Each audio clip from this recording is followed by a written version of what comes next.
আরও আমি আজকে চলে এসেছি আর একটি রেসিপি নিয়ে। এটা হচ্ছে আমের সময়ে কাঁচা আমের ঝামড়ি।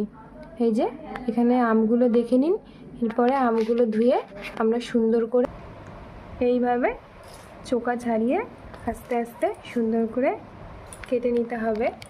এরপর এর মধ্যে দিয়ে দিতে হবে। এবার আম কাটা হয়ে গেছে, তার মধ্যে স্বাদ মতো সর্ষের তেল, স্বাদ মতো বিট লবণ, স্বাদ মতো চাট মশলা, স্বাদ মতো চিনি। এবার এটা সুন্দর করে মাখিয়ে নিতে হবে।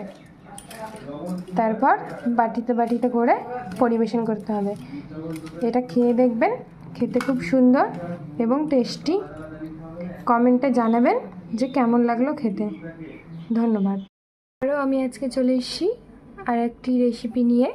এটা হচ্ছে আমের সময়ে কাঁচা আমের ঝামড়ি। এই যে এখানে আমগুলো দেখে নিন, এরপরে আমগুলো ধুয়ে আমরা সুন্দর করে এইভাবে চোকা ছাড়িয়ে আস্তে আস্তে সুন্দর করে কেটে নিতে হবে। এরপর এর মধ্যে দিয়ে দিতে হবে। এবার আম কাটা হয়ে গেছে, তার মধ্যে স্বাদ মতো সর্ষের তেল, স্বাদ মতো বিট লবণ, স্বাদ মতো চাট মশলা, স্বাদ মতো চিনি। এবার এটা সুন্দর করে মাখিয়ে নিতে হবে।